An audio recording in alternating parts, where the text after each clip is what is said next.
I thought I was looking at a statue until it blinked.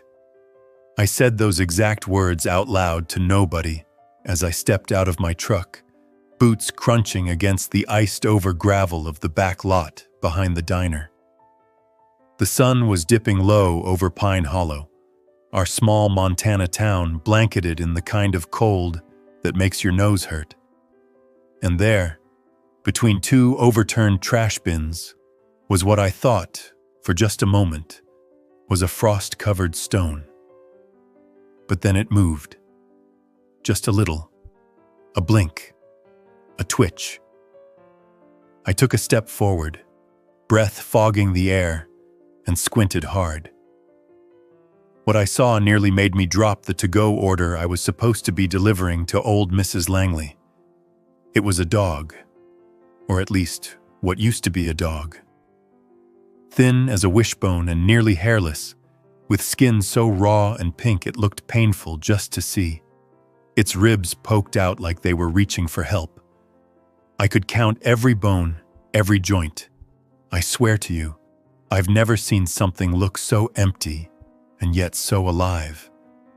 "Hey there, buddy," I whispered, crouching low. My voice was hoarse from the cold.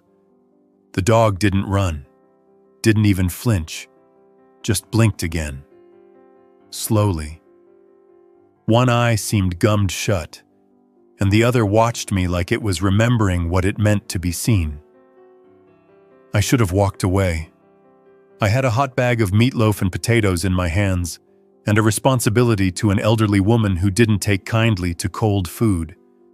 But something about that dog, it stopped me. It changed the tempo of my day. The animal made no sound. Not a whimper, not a growl. And that silence hit harder than if it had barked its lungs out, like it had learned long ago that nobody would listen. I moved closer, slow and sideways, like I'd seen animal control do once on TV. The dog's skin twitched at my movement, but it didn't budge. Its legs were tucked awkwardly under it like it had collapsed there hours ago and just never moved again. I slipped off my parka without thinking. Dumb move, really. The wind cut right through my sweater like it wasn't even there. But I draped the coat over the dog anyway, like I could shield it from the whole winter. The fabric swallowed that bony body like a tent. The smell hit me then, faint but sharp, like infection, old garbage, and something sad. My throat clenched. I glanced around. The alley was empty. Nothing but the diner's exhaust fan humming and the snow beginning to fall again. I pulled my phone from my back pocket and dialed the one person who'd actually answer, my sister. "Hey, Jules," I said, wind snatching my words. "I need your help. There's a dog, no fur, freezing out behind the diner. I don't think it's gonna make it." There was a pause, a rustle of her setting down her sketch pad or coffee or whatever she was always holding. "You picked up another one, didn't you? Just come, please." She didn't ask questions, just said she'd be there in 10. I ended the call and knelt beside the animal, the warmth already leaking out of me into the cold. I didn't dare touch the dog's skin. It looked too fragile. But I stayed there, talking nonsense. Anything to let it know someone saw it.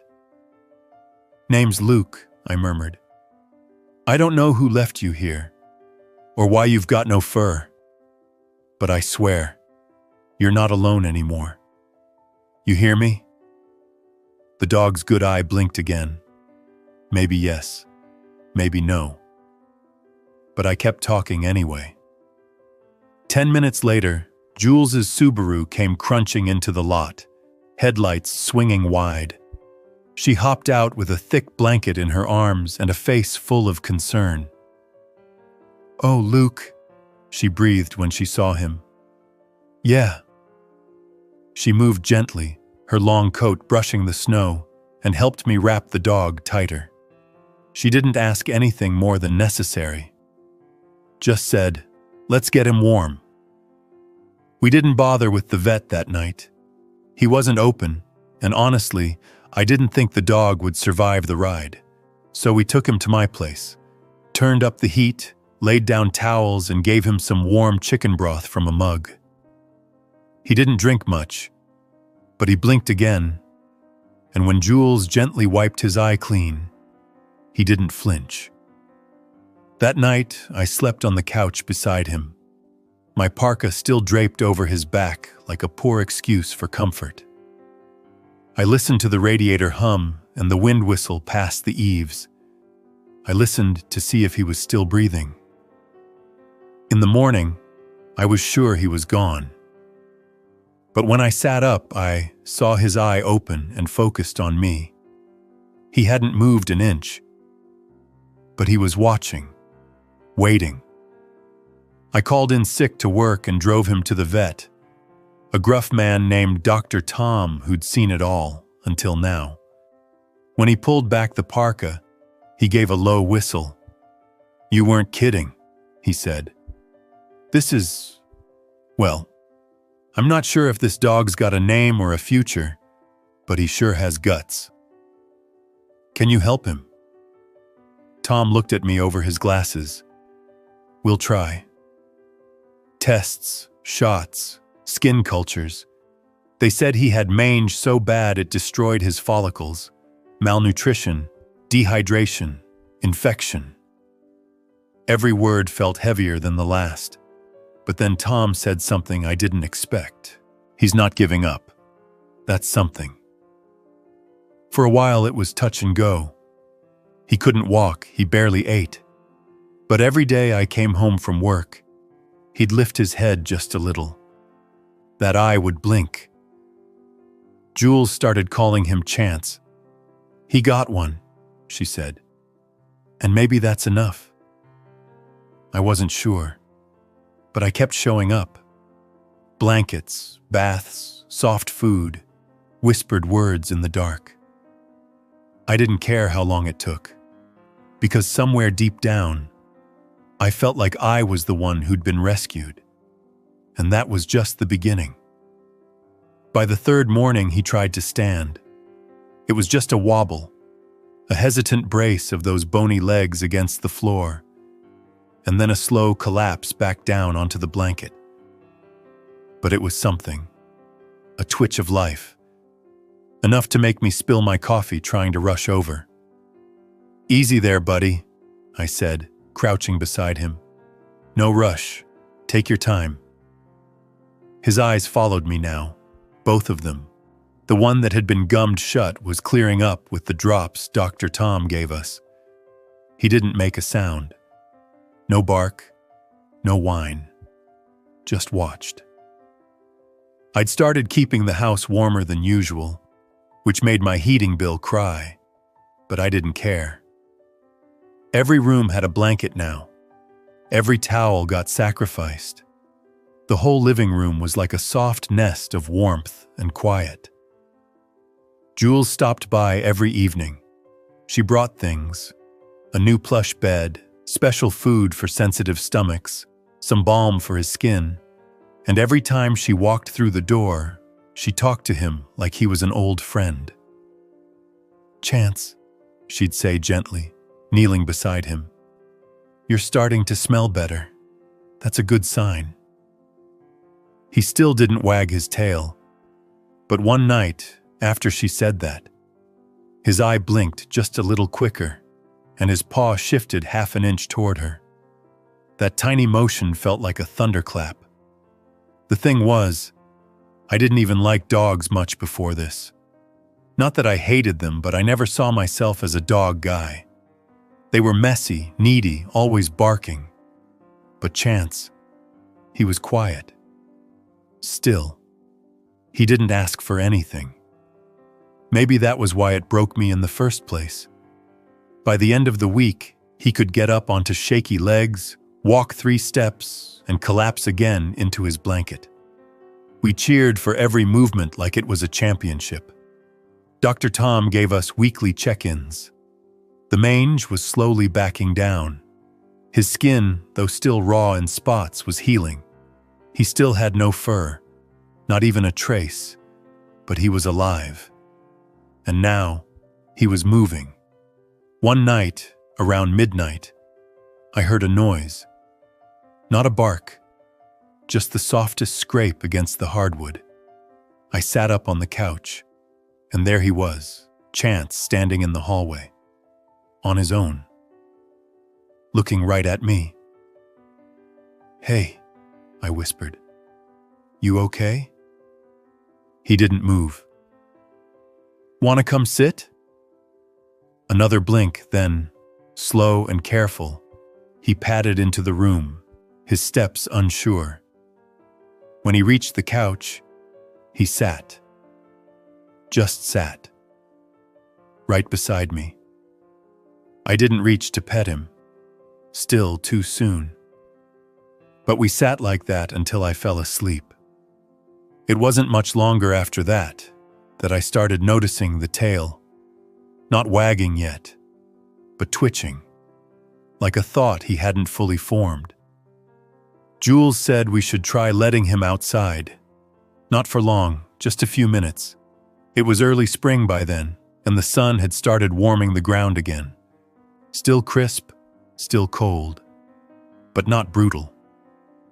We brought him out bundled in a soft sweater, handmade by one of Jules's coworkers. He didn't fight it, just looked around slowly, like the world outside the walls was something entirely new. He sniffed the wind, took one step, then another. His paws sank into the slush and dirt. I watched his face closely. There was no panic, no flinch. Then, slowly, his nose lifted to the air. He stood like that for a long time, breathing, not trembling, just present. We didn't stay long, a few minutes. Enough to remind him there was a world beyond warm blankets and broth. Back inside, he slept for hours. Deep, dream-heavy sleep. His paws twitched like he was running somewhere in that strange, new dream world of his. The next day, we went outside again. The third day, he sniffed a pine cone and nudged it with his nose. The fourth day, he barked. It wasn't loud. It wasn't fierce. It was more like a rusty hinge, a low, startled woof that surprised him more than it did me. But it was there. I stood frozen in the middle of the yard. "That was you," I said. "You barked." He tilted his head, then barked again. Jules cried when I told her. She had to put her hand over her mouth on the porch and turn away for a second. "That's his voice," she whispered. She started coming earlier in the day. She painted him once, too, on a small square canvas, all pink skin and bony legs, wrapped in a too-big sweater with his one eye squinting into the wind. She called the painting Second Sunrise. She hung it up above my fireplace, said it made the room feel warmer. We never talked about who might have abandoned him, never dwelled on the cold lot behind the diner. Those things had weight, sure, but we didn't want to feed them. We were feeding him instead. And he, slowly, began feeding us back. One afternoon, I came home to find him standing by the front door, tail twitching in little circles, waiting. It felt like coming home to someone. By month 2, the vet said Chance was technically healthy. Still no fur, though. Probably never would be. The follicles had been too damaged. "He's a naked miracle," Dr. Tom said, scribbling notes. I asked if he'd need sunscreen. "Every day," the vet chuckled, "and maybe a few more sweaters." So Jules knitted more. She made a red one with a white stripe that made him look like a little peppermint stick, a green one with buttons, a navy blue one with his name stitched crookedly along the hem. Chance didn't mind. He wore them all like a badge. and that was when the neighbors started to notice. First it was little Missy down the street who asked, "Is that a dog?" Then old Mr. Bartlett with his oxygen tank who said, "Looks like someone shaved a pig and taught it manners." But they all smiled when they said it. Everyone smiled when they saw him. He walked like someone learning to dance, careful, thoughtful, but each day a little stronger. We took him to the park once. I carried him to the grass, set him down, and waited. He stood still for a while, watching children run with kites, couples walking arm in arm, ducks paddling at the edge of the pond. And then, with no warning, he trotted. Just like that. A clumsy, joyful trot. His sweater bounced, his ears flopped, and his pink skin shone in the sun. I laughed so loud, a jogger turned to stare. Jules caught it on video. She sent it to me that night with the caption, "He's becoming." That word stuck in my head. Becoming. Chance was still silent most of the time, but he started to lean into touches. When I reached out, he didn't freeze. He leaned. Just a little. But it was enough. And one night, as the wind pushed cold rain against the windows, he climbed onto the couch beside me for the first time without prompting. He curled up, head resting on my thigh, his breath slow, his body warm. I didn't move for an hour. Something in me, something tight I didn't know was there, let go that night. I didn't have words for it.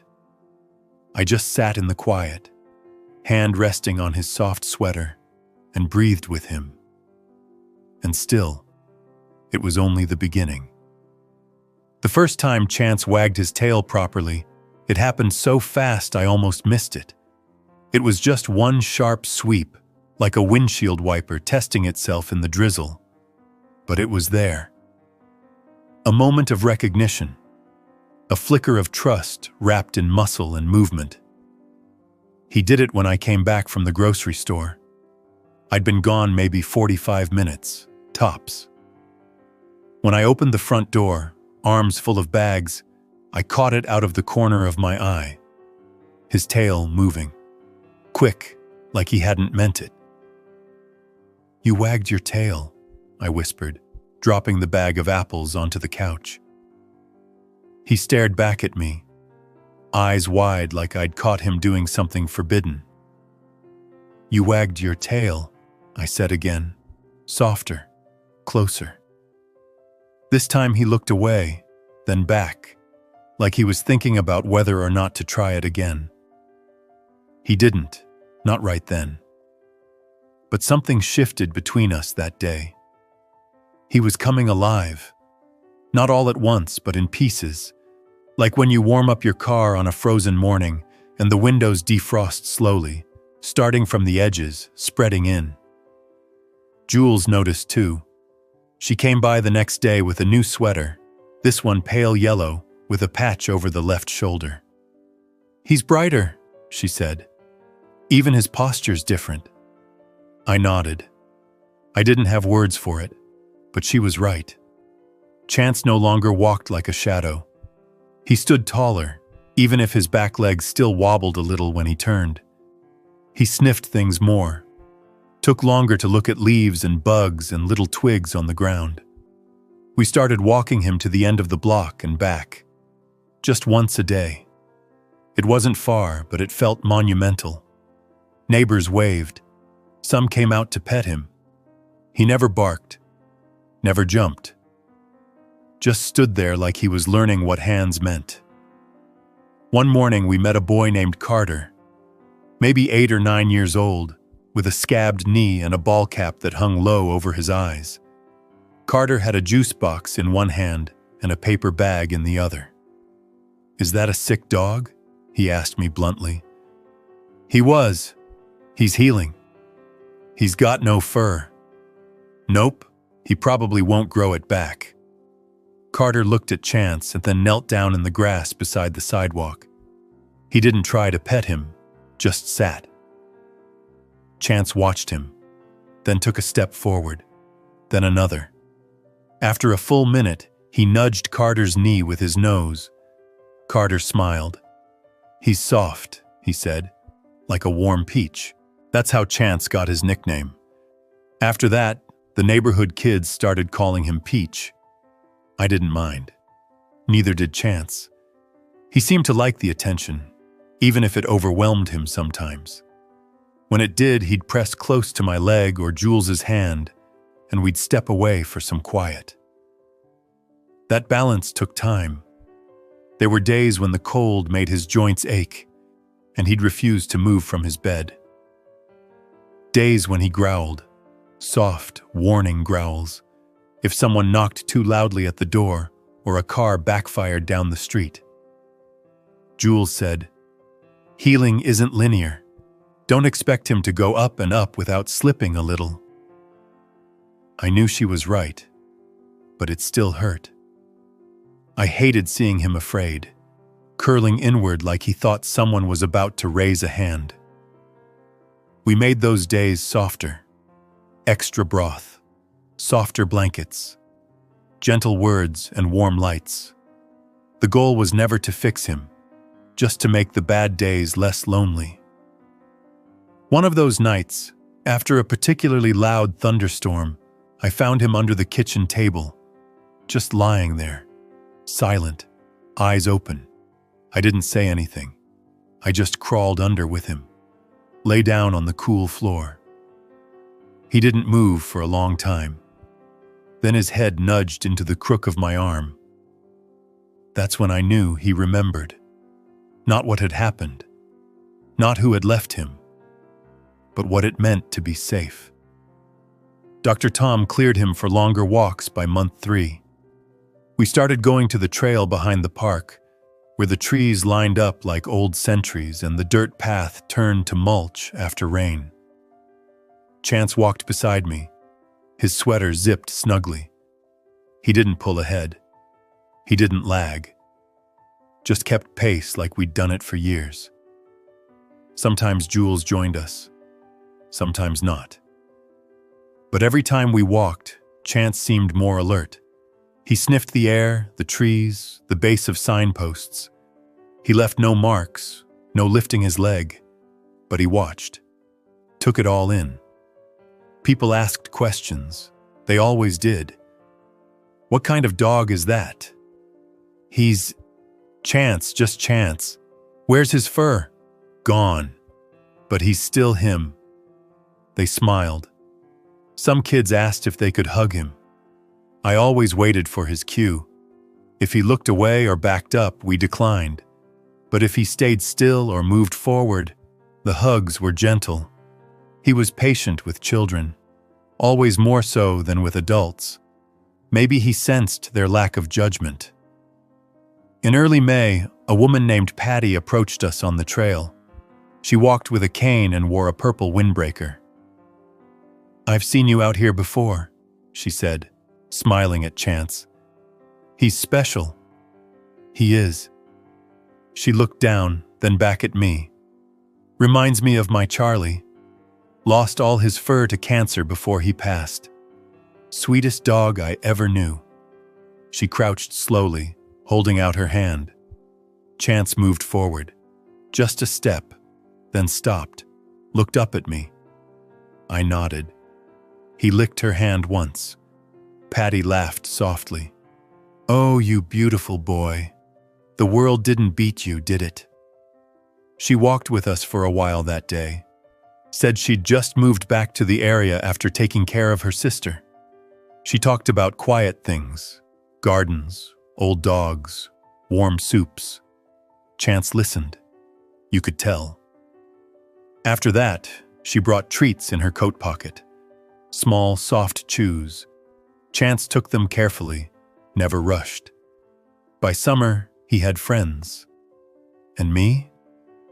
I didn't even notice how much my life had changed until Jules pointed it out. "You haven't missed a walk in months," she said one afternoon, sipping lemonade on the porch. "You've got a routine now. You cook more. You even smile more. Chance didn't just survive. He built you something." I didn't know how to respond to that, so I just looked at Chance, who was stretched across the porch in a blue sweater covered in little white clouds. His chest rose and fell evenly, content. I'd never known how quiet a home could feel until he came. Not empty, just quiet. Like the silence had meaning. One night, I left the back door open while I was bringing in groceries. Chance stepped outside on his own, no leash. He wandered to the edge of the yard, looked at the stars, and sat. I didn't call him back in. I sat beside him on the porch and stared at the sky, the same way he did. It was just a moment, but it felt like one of those things you carry for a long time, and he was still becoming. There was something about the way Chance started watching the window each morning that made me feel like he was expecting something. It wasn't frantic or desperate, just patient, focused. He'd curl up beside the armchair with his head tilted slightly toward the front yard and stay that way for an hour or more, his ears twitching at every passing car, his eyes scanning slow. At first I thought it might just be habit. The window had good light, the rug was soft, and maybe the warmth of the morning sun against the glass was reason enough. But after the fourth or fifth day, it felt more deliberate, like he was waiting for someone specific. Jules noticed too. "He's looking for something," she said, crouching beside him and scratching gently under his chin. Or someone. I'd gotten used to not asking too many questions about Chance's past. It felt like trying to pry open a sealed door, some things better left undisturbed. But I found myself wondering more and more lately, not in a resentful way, just curious. What had life looked like before I found him behind the diner? Had there been a yard, a name, a different face leaning over his bowl? It was the last week of June when the girl first came by. I was out back, trying to coax a stubborn sprinkler head into rotating again, when I heard the sound of tires on gravel. A light green sedan with faded paint pulled up near the mailbox. A girl, maybe 10 years old, stepped out of the passenger seat while an older woman stayed in the driver's seat with the engine idling. The girl wore a pink sundress and scuffed sneakers, her hair pulled back in a braid that had started unraveling. She walked with the awkward confidence of kids trying to look older than they were. "Is this where Peach lives?" she asked. I wiped my hands on my jeans. "You mean Chance?" She nodded. "But some kids at the park call him Peach." I hesitated, then smiled. "Yeah, this is where he lives." She didn't say anything for a second, just looked toward the porch. "He's not outside," I offered. "You want to say hi?" The girl nodded again. I led her to the door and opened it gently. Chance wasn't in his usual spot by the window. Instead, he was at the water bowl in the kitchen, lapping slow. When he heard the door, he looked up and his body froze. The girl stepped in quietly. He didn't move, just watched. "Hey," she whispered, kneeling down. "Hey, buddy." Her voice had that same softness Jules used, but with a lilt to it, like someone who had once whispered secrets to a puppy. I stood back and watched. Chance didn't move forward, but he didn't back away either. His ears twitched once, then again. Then slowly, so slowly, it was almost like watching a clock tick. He walked toward her. He stopped a foot away. The girl sat cross-legged. "You remember me?" Chance blinked, then blinked again. And then, incredibly, he sat. She reached out a hand, but didn't touch him. "I think his name used to be Lucky," she said suddenly. "That's what we called him, before." The words dropped into the room like pebbles into still water. I crouched beside her. "Before what?" She shrugged, her shoulders small. "Before the move. We had to leave him. Grandma was sick and we didn't have a place to keep a dog anymore. Mom said someone would take him, that it'd be okay." Her lip wobbled a little, but she didn't cry. She looked at Chance like she'd been carrying the weight of that goodbye ever since. "I didn't think he'd survive," she whispered. "I hoped, but I didn't know." Chance leaned forward and pressed his nose against her knee. That did it. She let out a breath that turned into a sob and buried her face in her hands. I didn't say anything. Just let it be quiet. Chance stayed there, still and calm, like he'd been waiting for this too.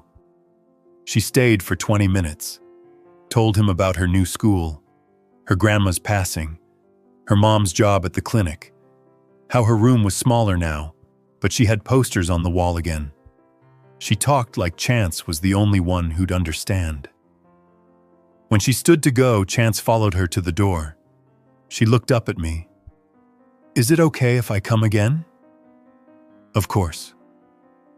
The next day, she came with her mom. The woman was quiet at first, unsure. She didn't get out of the car until I waved her over.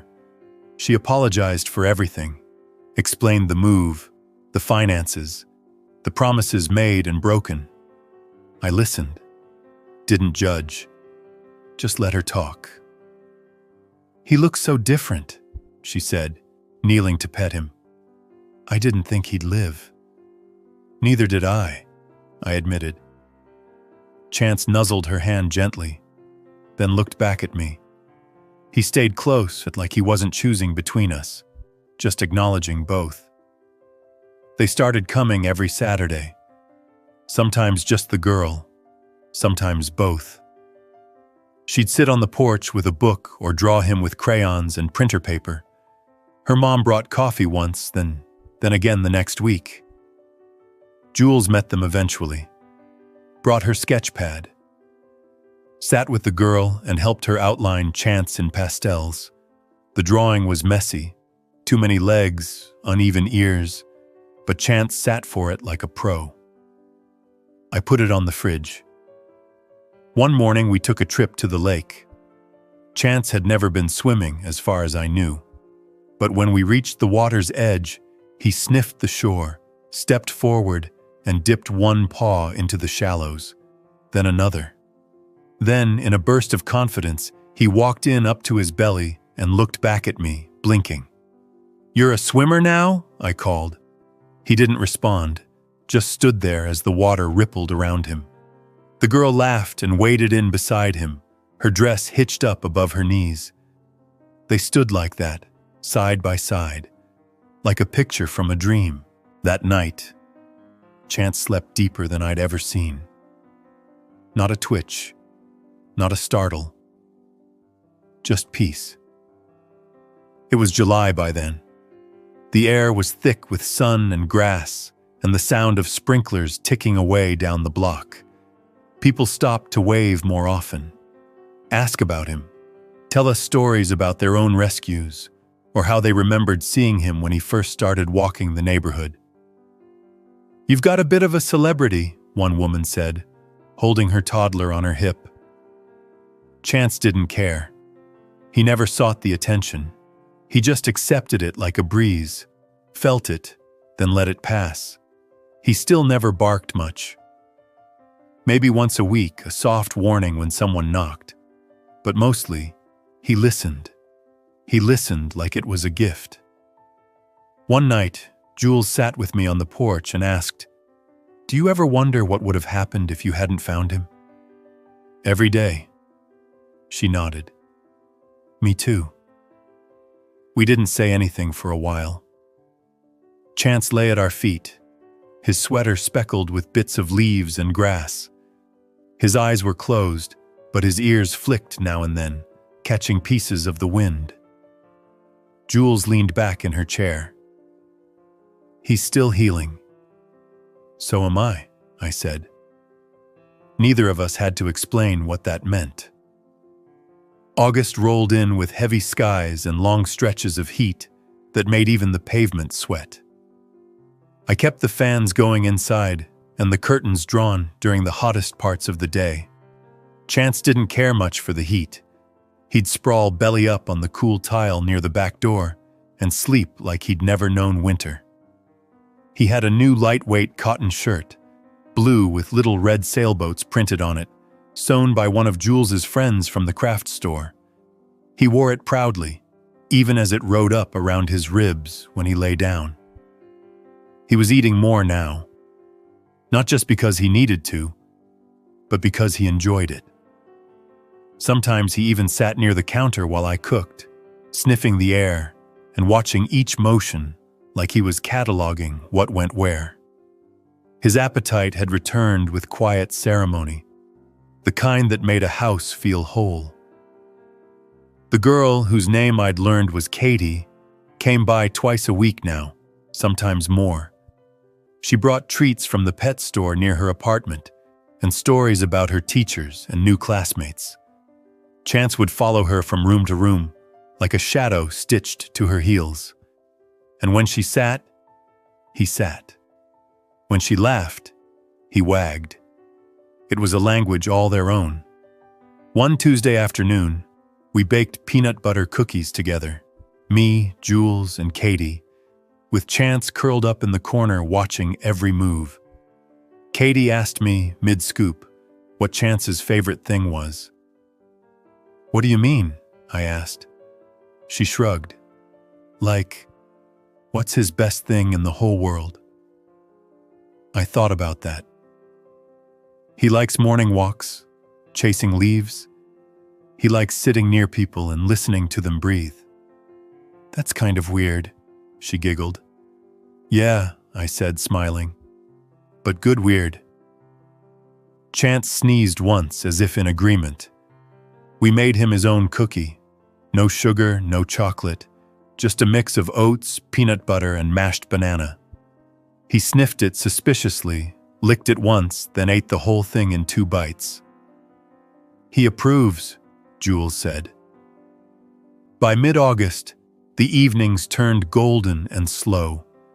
Cicadas started singing as early as 5. The town felt like it was holding its breath before fall rolled in. I started sitting out on the porch again after dinner, barefoot and quiet, with a glass of lemonade or tea in hand. Chance sat beside me, never demanding anything, just existing. One night, I told him about my dad. It wasn't planned. I just looked over, saw his eye watching me with that quiet weight it always carried, and something came loose. "He was a mechanic," I started. "Didn't talk much unless something was broken. I used to sit in the shop and watch him fix things, hoping one day he'd explain what all the tools were for." Chance tilted his head. "He died when I was 16. Heart gave out in the middle of the night. No warning. Just gone." I let the silence sit for a while. I didn't cry at the funeral. I just kept thinking about the sound of his ratchet wrench, the way it clicked, how it meant something was being made right again. Chance didn't move, but he was there, fully there. "That's what it felt like the first time you barked," I said, "like something clicked." I'd never told anyone that, not even Jules. Somehow, it made sense to say it to him. The next day, Jules asked if I'd considered letting Chance visit the school Katie attended. Her class was doing a unit on animal care, and the teacher had invited them to meet a real rescue dog. "I don't know if he's ready for that," I said. "You mean you're not sure if you're ready?" She was right. But we talked it through, made a plan. Brought him to the playground a few times to ease into bigger crowds. And then, on a breezy Thursday morning, we walked into an hollow elementary. Katie met us at the door, beaming like someone had handed her a piece of the moon. "Everyone's so excited," she said, bouncing on her toes. "They made signs." The signs were crayon-colored masterpieces, taped to the classroom walls. "Welcome, Peach. We love you, Chance. The best dog ever." The kids were surprisingly calm. Maybe it was the teacher, a kind woman named Ms. Harris, who spoke with the cadence of someone who understood both chaos and patience. Chance stood by my side, sweater freshly washed and bandana tied gently around his neck. "Is it okay if we ask questions?" one boy asked. "Of course, Firma," I said. "How come he doesn't have fur?" Monge took it. "He had a rough start, but he's healthy now." "Does he miss being furry?" I looked down at Chance. "You'd have to ask him." That got a laugh. The questions kept coming. About his name, his favorite toys, what he ate. Chance lay on the rug in the center of the circle and watched them all, his tail twitching every so often. Katie read a short story she'd written about him. She called it "The Dog Who Didn't Bark Until He Did." It made a few parents in the back of the room cry. When it was time to go, Chance stood, stretched, and walked to Katie without hesitation. She knelt down and hugged him. He leaned in. Afterward, Ms. Harris pulled me aside. "That dog gave those kids something real today," she said. "He made them believe in gentleness." I didn't know how to answer that. Chance slept for hours when we got home. Deep sleep, legs twitching with dreams.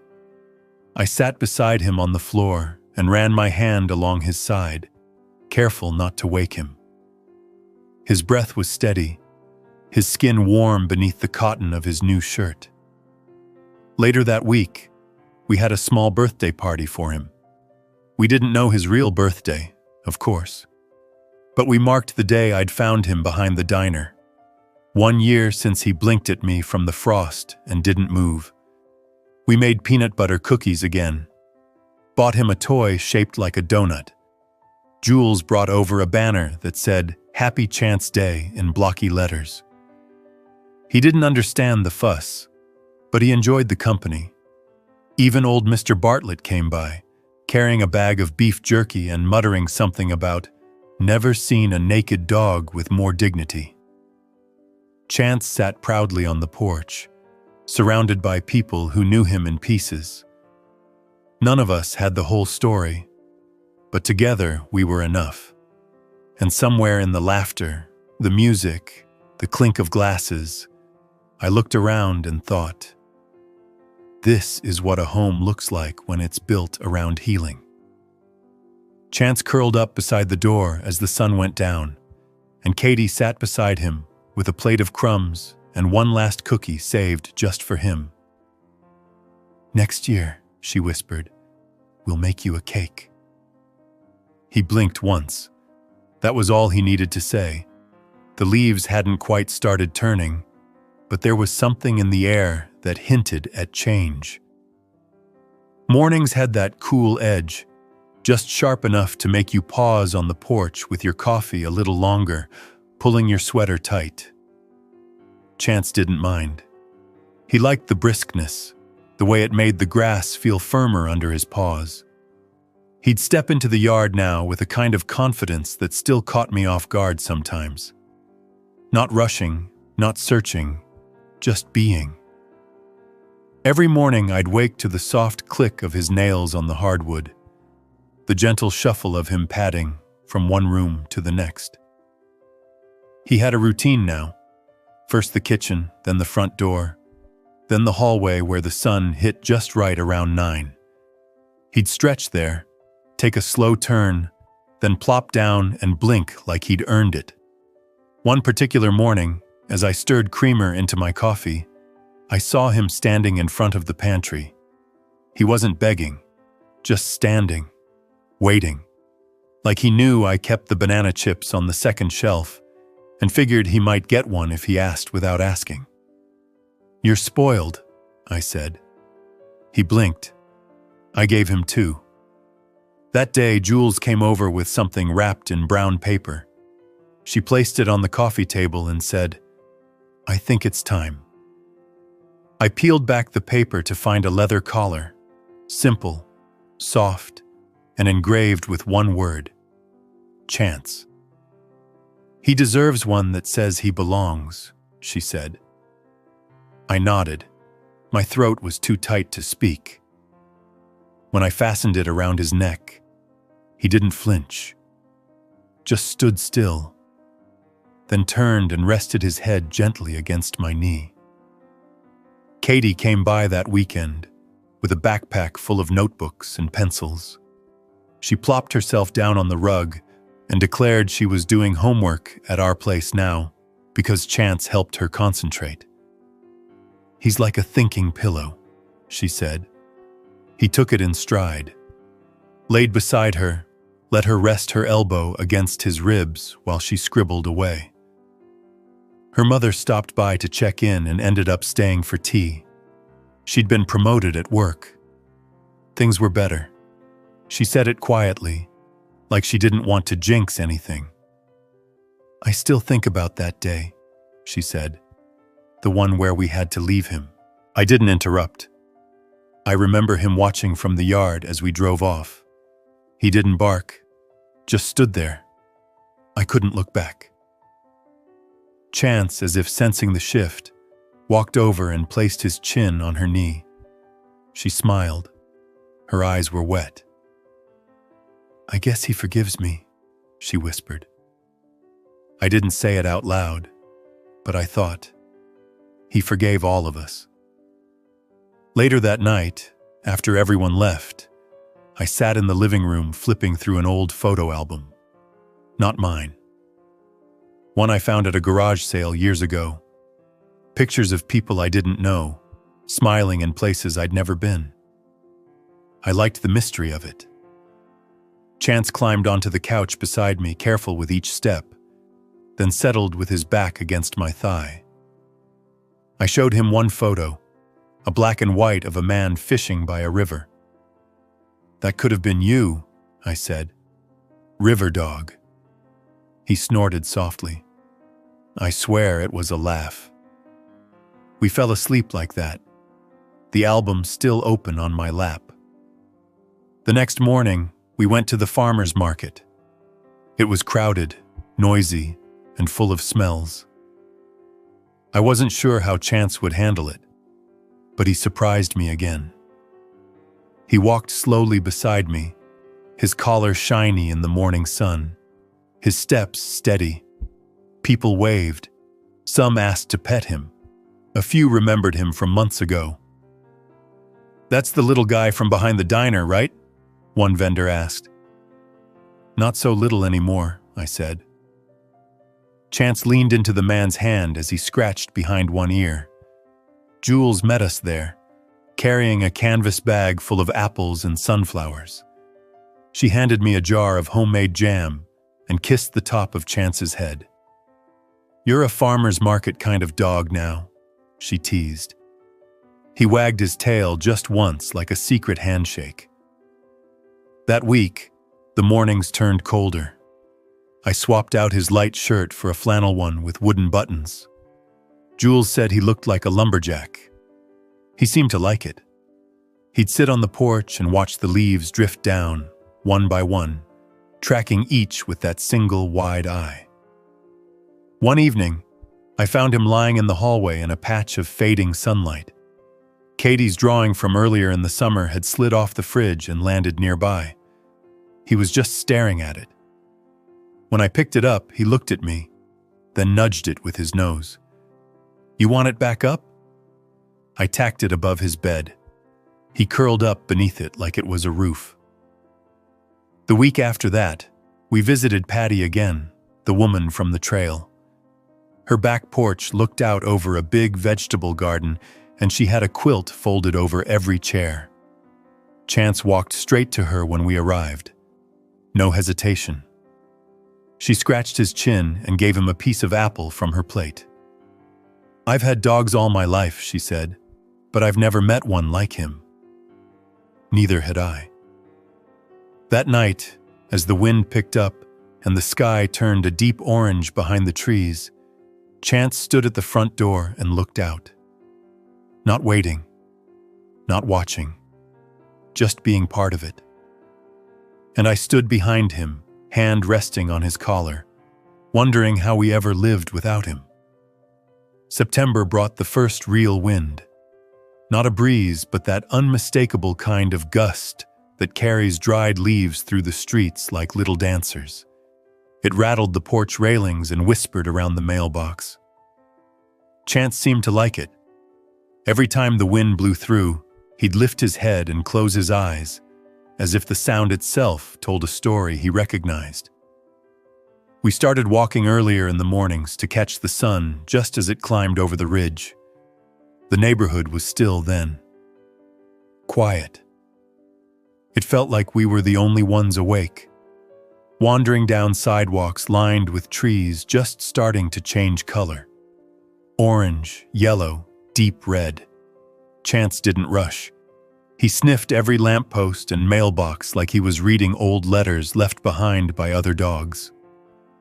One morning, as we reached the end of Maple Street, we heard barking, sharp, frantic. A small terrier came bolting around a corner with a leash dragging behind. No owner in sight. Chance froze. His posture shifted, uncertain. I stepped in front of him instinctively, but before I could call out, the terrier ran right up and stopped. It barked once more, then sniffed. Chance lowered his head slightly, then sniffed back. A minute later, a boy about 13 came sprinting after them, red-faced and breathless.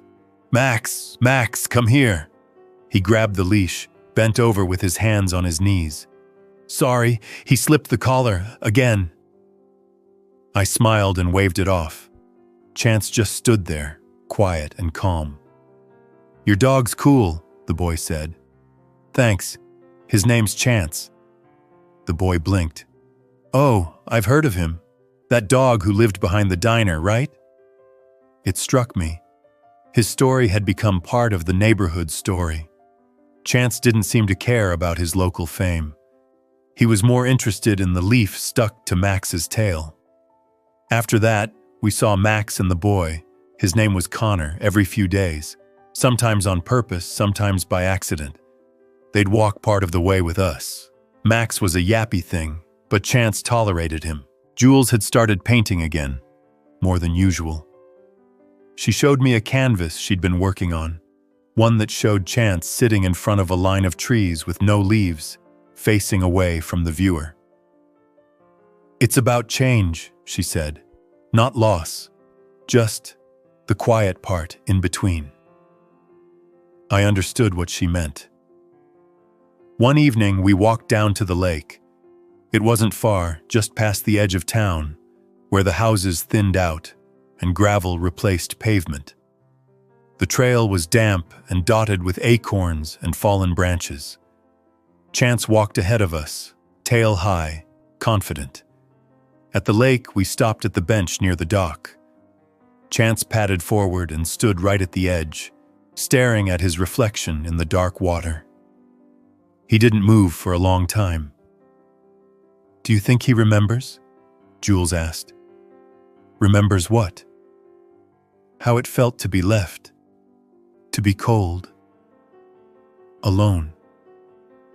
I watched him watching himself, and I think he remembers enough, just not in the way we do. She nodded, wrapping her arms around herself as the breeze picked up. The next morning, I found him on the porch before I even opened the door. He was sitting like a sentinel, staring at the sidewalk, waiting. Katie arrived a few minutes later, backpack slung over one shoulder, a thermos of hot chocolate in her hand. "He knew," she said, beaming. He always knows. She told me her class was doing a kindness project. Each student had to perform 3 acts of quiet kindness during the month and document them in a journal. She asked if she could write about Chance as one of hers. Absolutely, I said, but I think he's the one who did the kind thing. She scribbled in her notebook as she sat on the porch beside him, listing small moments. Sharing a toy with Max, comforting Patty on her porch, sitting with me when I was quiet. He's like a soft space people fall into, she said. That day, as the sky turned gray and a slow drizzle began, I pulled out a box I hadn't opened in years. It held old flannel shirts, some postcards from places I never visited, and a couple photos from my teenage years. I didn't know what I was looking for exactly. Maybe just something to match the feeling of autumn. Chance sat beside me the whole time, resting his chin on the edge of the open box. He sniffed every item, lingered a moment, then looked at me like he was ready for the next one. I pulled out an old photo of my childhood dog, Rusty. He was a mutt like Chance, though with thick black fur and a crooked tail. I hadn't thought about him in years. I think you two would have gotten along, I said. Chance leaned forward and licked the corner of the photo. We added it to the fridge beside Katie's drawing. That week, we had a small gathering in the park for the town's annual harvest potluck. There were picnic tables full of pies and hot cider, kids running between the trees, and someone strumming a guitar near the gazebo. Chance walked calmly between groups, accepting head pats and pieces of apple. He wore his pumpkin scarf. Jules and Katie had matching ones. Patty brought over a plate of roasted carrots and turkey, leaned on her cane and smiled down at him. Look at you, mayor of the park.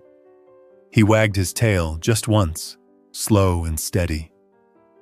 Later, as the music played and the sun dipped behind the hills, Katie leaned over and whispered in his ear. I didn't hear what she said, but he leaned against her, his full weight pressed gently into her side. On the walk home, the air was sharp, filled with chimney smoke and far-off dogs barking. Chance walked between me and Jules, head high. When we reached the porch, he paused before stepping inside. He turned around once, looking out into the street, into the dark that had settled. Then he walked in. That night, I couldn't sleep. Not for any particular reason. I just lay there, listening. I heard him shift in his bed, stretch, sigh. I got up, walked into the living room, and sat down beside him. He lifted his head, looked at me, then dropped it back down. I don't know how you did it, I said softly. How you kept going. His ear twitched. I think maybe I needed you more than you needed me. No response, just a long exhale. I sat there until the sun crept through the curtains. We didn't speak, but something was said. The frost arrived for real the first weekend of November. It coated the windows like lace and turned every blade of grass into a silver thread. The trees were mostly bare now, and the sidewalks crackled underfoot with frozen leaves. We started our walks a little later, after the sun had time to burn off the bite in the air. Chance didn't seem to mind the cold, though. If anything, he met it like an old friend returning for the season. He'd sit on the porch steps in his thick green sweater, breathing slowly, watching as the wind carried clouds of steam off the neighbors' rooftops. I made him a fleece-lined blanket that he dragged to his favorite sunspot in the living room, curling into it like it was made of memory. One morning, while I was trimming the rose bushes out front, I heard footsteps on the sidewalk and turned to see Connor jogging up, his cheeks pink from the cold. Hey, he said, grinning. Is Peach home? I laughed. He's inside, staying warm. Connor nodded, glancing toward the house. My mom says we're moving. She got a new job. Different state. That's big news. He kicked at the ground with his shoe. I was wondering, would it be okay if I came by a few more times before we go? Of course. That afternoon, Connor sat with Chance in the yard, throwing soft balls into the grass for him to chase. Chance didn't always bring them back, but he'd nudge them close and wait for Connor to toss them again. There was something unspoken in their time together. No one rushed. Nothing needed explaining. Jules brought over a fresh batch of mittens she'd knitted for the community center. She gave Katie a tiny matching pair for her doll, and one extra small mitten ditched onto a patch that she pinned to Chance's sweater. He looked at it cross-eyed for a moment, then lay down like it was nothing new. At school, Katie's kindness journal was chosen to be read aloud during the Friday assembly. She'd written about Chance's journey in short, steady paragraphs, how he'd been cold and quiet and almost invisible, and how now he was something else entirely. When I picked her up that day, she climbed into the car with a certificate and a bag of sugar cookies shaped like paws. I saved this one for him, she said, holding it up like treasure. Chance sniffed it, then carefully took it between his teeth and carried it to his bed, setting it down like a keepsake. By mid-November, the mural near the library had faded just slightly from the rain and early snow, but someone had come by to touch it up. They'd added a small line of text in the bottom corner, one I didn't recognize at first.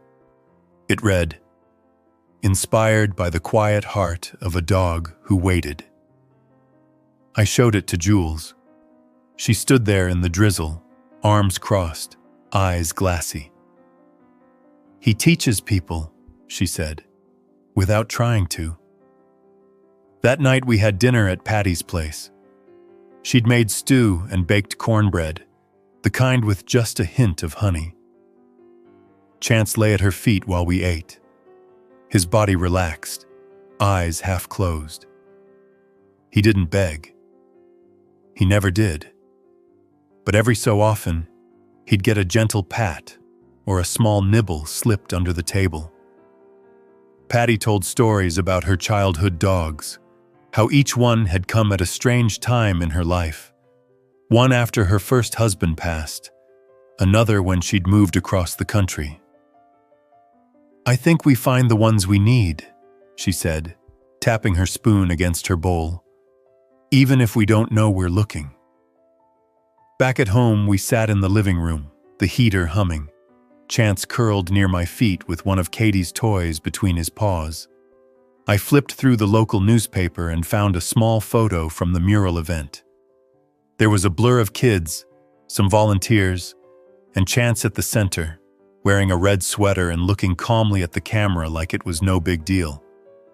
He looks like a little philosopher, Jules said when she saw it. Wise beyond his naps, I added.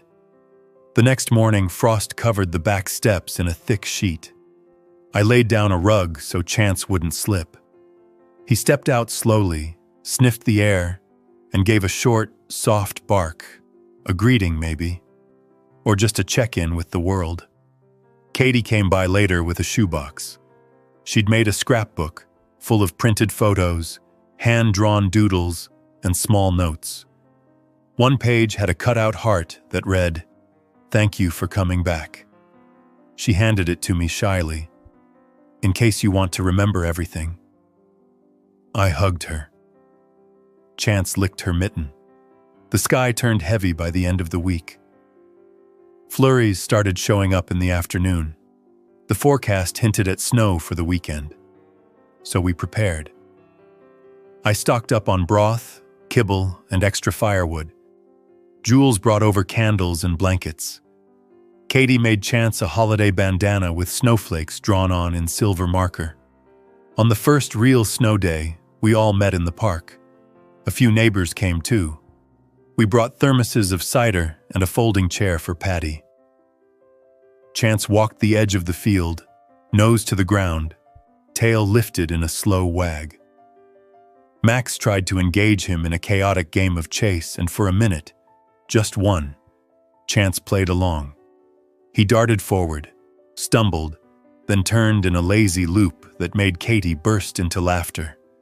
Connor was there too. He gave Chance a final head rub and whispered something into his ear before his family drove off for good. I watched the taillights disappear around the bend, and Chance just stood there for a moment, then turned back toward the group. Later, at home, he lay down in front of the fire, the scrapbook tucked beside his bed. And as the snow began to fall harder outside, blanketing everything in stillness, he let out a sigh that sounded almost like peace. We didn't say anything. We just sat with him and let the quiet fill every corner. The snow kept falling through the night, blanketing everything in a silence that even the wind dared not disturb. By morning, the yard was a smooth canvas of white, untouched but for the soft crescent trails left by birds and the delicate impressions of Chance's paw prints near the porch. He had stepped out just after dawn, sniffed the frozen air, then curled back inside his blanket with a satisfied huff. It wasn't just the cold that kept him close. It was something else now. A knowing. A settling. I made us a slow breakfast that morning. Oatmeal with cinnamon for me. Warm broth poured over his kibble for him. Jules arrived just after 8 with a thermos of coffee, a basket of cinnamon rolls, and a sleepy smile. Katie came later, bundled in 2 scarves, 3 layers of socks, and carrying a little envelope of holiday stickers she insisted were for decorating Chance's food bowl. He accepted the attention with his usual patience, tail tapping the floor once, twice, then stopping as he shifted into the position he favored most. Front paws crossed, chin resting just behind them, eyes half closed, but watching everything. That day, the power flickered around noon, just a warning. A brief snap of quiet followed by the groan of the heater humming back to life. We moved a bit more deliberately after that, setting out candles and checking flashlights. Jules layered up the windows with old quilts. Katie made a game out of it, tucking her plush toys under the folds like little sentries standing guard. Chance watched all of it. Watched us preparing like we were setting a stage for something big. And maybe we were. Later that afternoon, we walked through the neighborhood together, our boots crunching into the snow, the trees frosted white, their limbs dipping low like they were bowing. Chance walked at a slow, steady pace, wearing his thickest sweater and his red bandana with the silver snowflakes. His paws barely left marks behind him anymore. The snow had compacted into a slick path that wound through familiar streets. Neighbors waved from windows. One woman opened her door just to toss a treat into his path. He stopped, sniffed it, then looked up at her and gave a soft, approving blink. At the park, a group of kids were building a crooked snowman. They cheered when they saw him and ran over, not to hug him or pet him, but just to walk beside him, like he was someone important, someone you felt lucky to be near.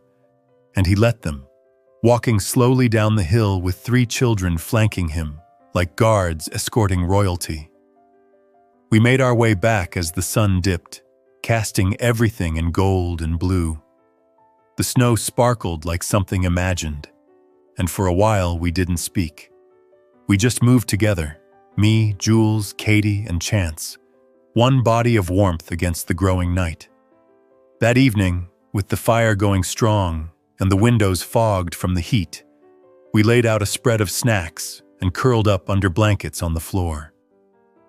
Chance took his usual spot beside the hearth, front paws stretched out, head tilted just slightly toward the flames. Jules passed around mugs of cocoa. Katie read aloud from her favorite picture book, one about a quiet dog who saved a village during a snowstorm. Every so often she'd glance at Chance like she was making sure he approved. Outside, the wind picked up. The power flickered again, then held steady. Inside, we stayed close. It was later, long after the cocoa was gone and the snow had buried the porch steps, when Chance stood up, slowly, purposefully. He padded to the front door and looked back at me. "You need to go out?" I asked. He didn't wag. He just waited. I pulled on my coat, boots, gloves, and opened the door. The cold snapped against my face like a wet towel. Chance stepped out, moved across the snow, and paused at the center of the yard. I stood on the porch and watched as he tilted his head to the sky. The snow was still falling, but gently now, soft flakes that drifted rather than dropped. He closed his eyes. Jules came to the door behind me, Katie following with a blanket draped over her shoulders. "What's he doing?" she whispered. "He's listening," I said. And he was. He stood there, still and focused, as if the snow itself were speaking to him.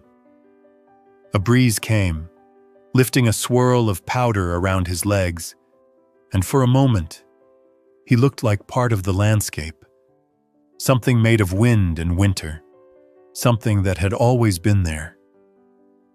Then he turned and walked back, slower than before, his eyes locking with mine the whole way.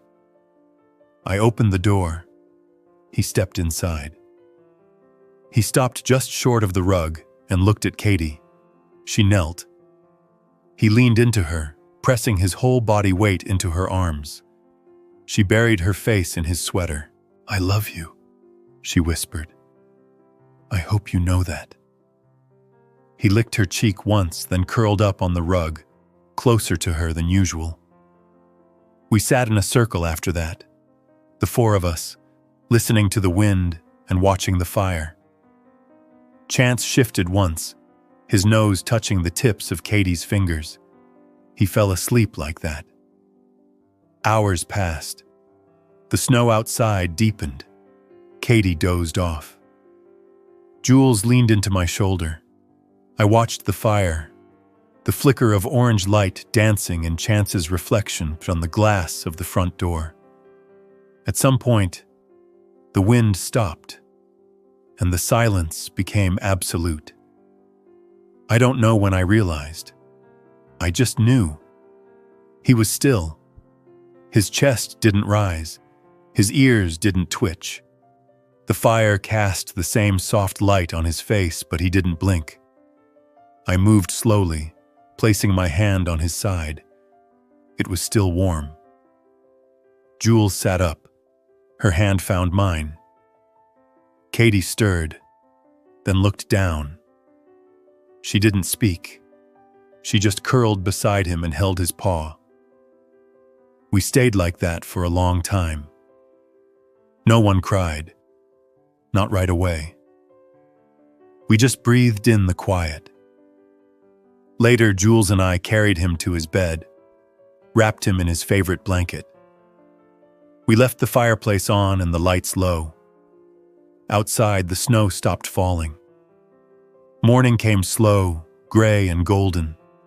The town was hushed beneath a thick white coat. No cars, no voices, just the soft creak of trees settling under weight. We buried him at the edge of the yard beneath the birch tree he always liked. The ground was hard, but not unkind. We dug together, me, Jules, Katie, hands raw but steady. We placed the red bandana with him. Katie tucked the silver snowflake toy beside his chest. Jules added the heart-shaped tag that simply said, Chance. I stood last. I whispered the same thing I'd said that first night, the one behind the diner. You're not alone. We packed the earth gently, piled stones around the edges, and lit a candle that flickered but didn't go out. Neighbors came by throughout the day. Some brought flowers. Others brought food. Everyone brought stories. He was the first dog my kid ever touched. He came to my porch every Thursday. He sat with me when my husband passed. Each story stitched something back together. That night, we sat by the fire again, the room full of warmth and silence. And in that silence, I felt him still. Not in the way that dogs are felt by their sound or scent or steps, but in the shape of the house, in the way we moved slower, in the way Katie wrapped her scarf twice instead of once, in the way Jules looked at the window like it might blink back. Chance was gone, but he wasn't. Not really. He had lived, fully, quietly, gently.